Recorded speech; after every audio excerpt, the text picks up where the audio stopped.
welcome to the Ariel Show. I'm Ariel and you are amazing. Thank you for joining me. Today we're going to talk about how to start a band. Wow, I don't know. I have no idea. I did it once. I got lucky once and met some amazing bandmates and I managed to stick with them for several years. But I don't know if I could replicate the situation, the ideal circumstances. But I'll kind of share from my own experience what I do know. So basically, I wanted to be a musician, a rock star my whole life. I probably told you that 1,000 times. And I would constantly be practicing. I would constantly, by myself, without ideal bandmates, be in my bedroom, playing piano, writing songs, studying other musicians, singing with my hairbrush in front of the mirror, all that stuff. I just wanted to be ready. And I had kind of like a little small band with some of my best friends in Minneapolis, but like we were 14, we couldn't drive, so I remember my mom like dropping me off to my other friend's garage in the dead of like Minneapolis winter. It was miserable. And that was like fun and a good practice, but nothing came of it. And it wasn't until I was 18 that I met Sean and Adam to start Icon for Hire. And so that means that whole time, you know, from like age 12 when I was passionate about this all the way to 18, I was actively looking for musicians.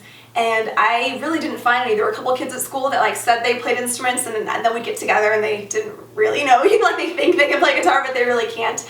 So one of the things that I'm really happy that I did was I got ready to meet my dream musicians. So that way when I did meet Sean and Adam, I was hecka ready. I had notebooks, pages and pages of songs. I knew exactly, like I had my first outfit picked out for years, like that I was going to wear on stage before I even met the perfect musicians. And keep in mind when you're looking for the perfect musicians that they don't exist. And that's the bad news. There is no like soulmate musician that you're gonna like always be, you know, 100% dead on, always be making incredible music with. It's always gonna be a little bit of tension, not quite perfect, you're gonna have to make some compromises, but you kind of make that decision if that's worth it to you.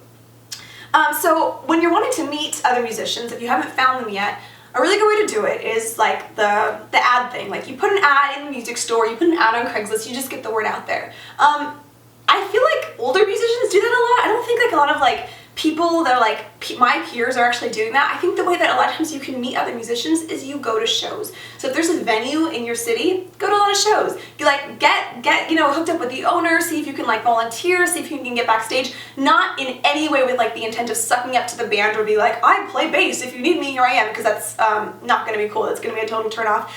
But to get involved, so let's say you want to be like a stagehand, if you want to help like switch out gear, other bands are going to be like, there's this really cool dude or chick at this venue that's super helpful, and then when they need a merch person, maybe they'll call you, and then eventually like you're getting more and more involved in the music industry, even if it's, you know, local, even if it's low-key. There's nothing wrong with starting local, with doing that for a long time, because a lot of times you just want to play music, you just want to share your art, you just want to be a performer, and it has nothing to do with being ultra competitive and being like the #1 band and winning a Grammy. Like a lot of times that isn't the goal. And it's really hard when you're in a band with people and the goals are different, because that's where friction can happen. And I've seen this a lot, where one person, like usually the leader of the band, has like a ton of vision, they're business minded, they've got like a ton of ideas of where they want the band to go, but they're in a band with like 4 other people, they're like, we just want to play music, man, and they're getting stoned all the time and they don't really care. That's like a really common scenario. We've seen that with a lot of the bands that we tour with, where the band is split. Half of them want to be very competitive and to make it, quote unquote, and then half of them just enjoy what they're doing. And either scenario is totally fine, but it really helps when you're all on the same page.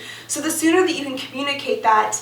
And I have a feeling like if you're the kind of person that is, you know, dying to start a band, you would probably be the leader. You would probably be the one that's a little bit more competitive, the one that's like rallying the troops, like, come on guys, you're late, we're supposed to meet up at 7, it's 7:15, what are you doing? Put your phone down, let's focus. Like, I know what it's like to be that person, it's not fun. So if you can find other people that are on the same page as you and are all wanting to get there together, that's when you're onto something. And I'm so fortunate that I've been able to get along with Sean and Adam, much less make music that we enjoy. And for us, we knew the whole time that we wanted to do great things. We wanted to be a popular band, but never at the expense of making music that we hated. That's never worth it. So always keep that in the back of your mind. If you know someone's telling you need to like write with people and you're writing stupid songs you don't care about, or if you're doing something that doesn't feel authentic, it's not going to last. You're going to burn out and you're going to feel like a complete phony singing someone else's song night after night or playing something that you completely hate.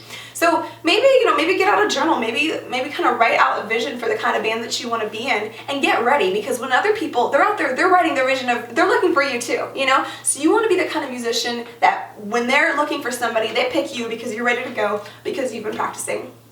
Alright, there you go. Hope that helps you. We are actually about to go on tour in just a couple weeks, so head on over to our Facebook, check out the tour dates, and then we can talk about this in person. Wouldn't that be fun? I love you guys.